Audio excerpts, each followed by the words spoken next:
Me voilà sur le rucher de Montgeron. Un passage très rapide parce que j'ai pas de batterie sur le téléphone. Et il est tard, il doit être presque 18 h. Donc je suis venu rapidement faire une petite visite. Il est 18 h mais les abeilles volent beaucoup, c'est super sympa. C'est très très sympa, toutes les abeilles volent. Ça fait plaisir. Ici aussi ça vole. Je vais regarder dessous la ruche pour voir si j'ai attrapé des varroas. Ici. Regardez le papier, il est pas là le papier. C'est pas vrai. Le papier a disparu. Il est au fond là, je comprends pas. Je comprends pas. Bon bah c'est pas grave. Ici aussi, ça vole beaucoup, c'est super. Allez, je m'écarte. Je donne des petites nouvelles très rapides. La meilleure nouvelle de toute la semaine, c'est qu'on a reçu les boîtes de capture, donc on est complet, on a tout ce qu'il faut pour expédier les tentes, donc on va pouvoir le faire en avril comme on avait promis. C'est vraiment excellent. C'est très bien. Je me suis réinscrit, je suis retourné sur le forum La Ruche Varée pour poser des questions aux spécialistes de Varée. Et j'ai demandé clairement si une ruche pouvait survivre sur un bloc. Et la réponse n'est pas claire. Il semblerait que ça soit un peu juste, mais la réponse n'est pas franchement négative. Et ça m'intéresse énormément. Donc ça veut dire qu'il y a une possibilité que ça marche. Et pour moi, ce serait excellent. Parce que si j'arrive à faire une ruche minimale avec un seul bloc varé, là franchement, ça méritera le nom de ruche minimale. Ce sera excellent. Donc ce que je vais faire, c'est que dès qu'il fait un petit peu beau, là, c'est très pluvieux en ce moment en Essonne.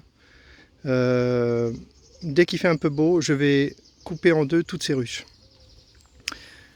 Donc ma technique de division, elle va pas être compliquée, hein. Ça va être juste de m'assurer que dans chacun des blocs, il y a du couvain. Et voilà, et c'est terminé. C'est tout ce que je vais faire. C'est la division minimale sur une ruche minimale.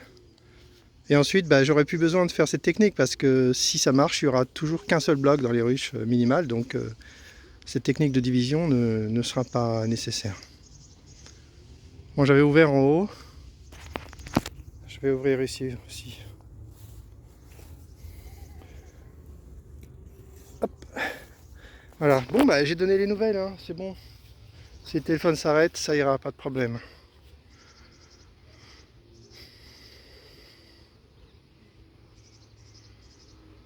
Bon, j'ai un plan de revenir avec une bouteille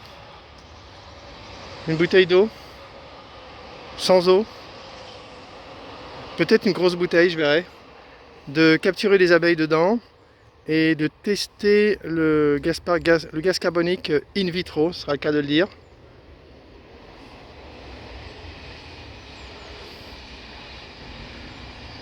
Pour voir si on arrive à détacher des varroas en endormant les abeilles, ce qui serait incroyable. Si ça marchait, ça serait incroyable. Mais bon, on peut rêver, hein. On peut rêver, il faut faire le test en tout cas. Donc je vais aussi tester pour savoir quelle dose de CO2 endort les abeilles, il faut donner le minimum. L'autre jour, j'avais mis du CO2 dans la ruche et j'ai pas eu franchement l'impression que les abeilles s'endormaient. En tout cas, beaucoup moins vite que les frelons, donc j'étais un peu surpris. Donc il faut faire des tests un petit peu plus précis à l'extérieur de la ruche. Et ensuite on conclura, on verra. Bon voilà, hein. Il faut que j'achète des ruches parce que j'en ai plus beaucoup en fait. Là j'ai promis des ruches à je ne sais combien de personnes. Et du coup je me retrouve plus de ruches. J'en ai donné à tout le monde et du coup j'en ai plus là. Si je fais des ruches de 1 bloc, c'est pas mal. J'en ai 1, 2, 3, 4, 5, 6, 7, 8, 9, 10, 11, 12, 13, 14, 15. Pouf, folie. 16, 17, 18, j'en ai 18. Pas mal, pas mal. 18, c'est pas mal. Ça suffira pour commencer. Ensuite, je vais en acheter. Je vais chercher un fabricant de ruches en Ile-de-France. Donc si quelqu'un connaît un fabricant de ruches en Ile-de-France, de ruches varées bien sûr, ça m'intéresserait beaucoup parce que je voudrais acheter les ruches que je veux distribuer, les ruches minimales, qui sont des ruches varées, hein. Je voudrais les acheter en Ile-de-France pour réduire le coût encore et encore. Je veux que les ruches ne coûtent quasiment rien. C'est l'objectif de la ruche minimale. Il faut qu'elle coûte rien et que tout le monde en mette sans même réfléchir au coût. Les essaims sont gratuits, les ruches coûteront quelques dizaines d'euros. En plus, ah, c'est presque fini. Ah bon, je pense que là, il me met en sombre, ça veut dire qu'il va bientôt s'arrêter. Donc la ruche, on va pas mettre de plancher grillagé parce qu'il semblerait que ce ne soit pas forcément nécessaire. On va mettre quand même un toit, un seul bloc. Ça va pas coûter bien cher hein, tout ça. Ça va coûter rien. Ça va coûter rien, ça va être génial.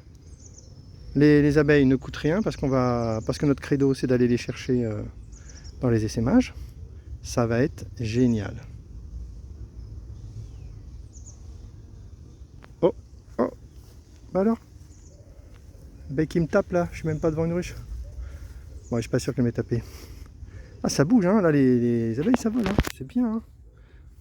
C'est bien, elles en profitent parce qu'en fait, il pleut beaucoup. Donc là, je pense qu'elles se sont rendues compte qu'il pleut pas et je pense qu'elles se dépêchent d'aller chercher la nourriture parce que visiblement, dans les 3 ruches, les 2 blocs sont remplis. Il y a plein d'abeilles et donc ça doit manger, hein. Ça a besoin de manger, hein.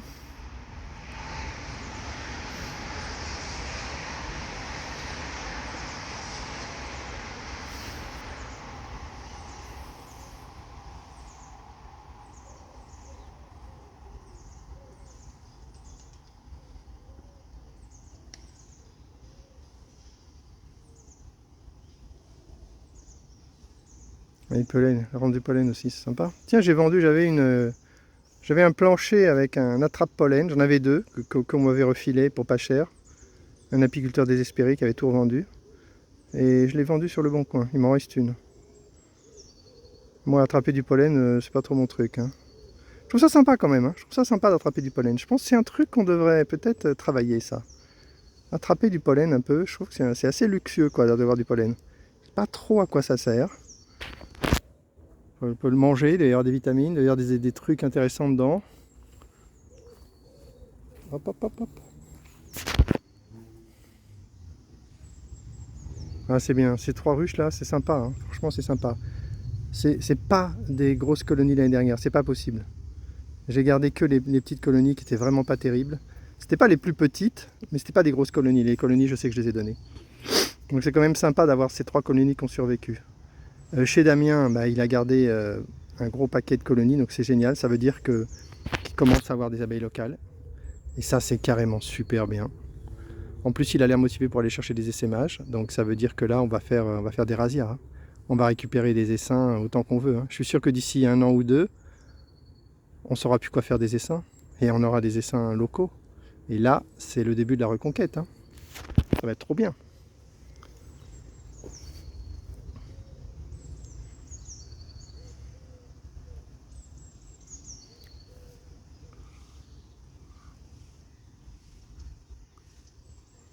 Alors quelqu'un me disait que... Ah oui, mais ce qu'il faudrait maintenant, c'est des abeilles noires. Ben oui, bien sûr. Mais ça n'a pas de sens de faire ça tout de suite. Si on s'amuse à aller acheter des abeilles noires, des reines noires, et qu'on les introduit ici comme ça ne marchera pas. Elles mourront. Il faut, avant de mettre des abeilles noires, il faut d'abord assainir le terrain.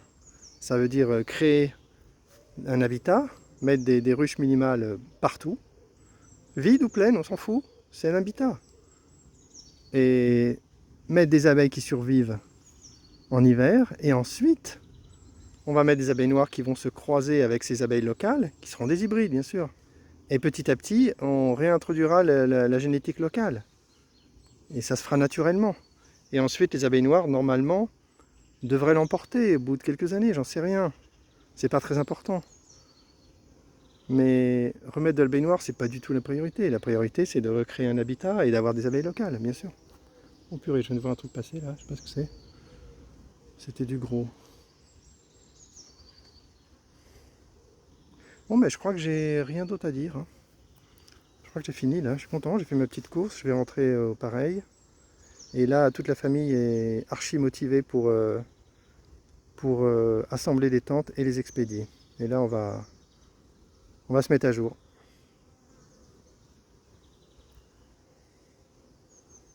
Et la boîte de capture est magnifique, là c'est génial, c'est vraiment un super bel objet, il y a un logo dessus, c'est super propre, ça devrait résister plusieurs années, j'espère 2, 3 ans, qui sait.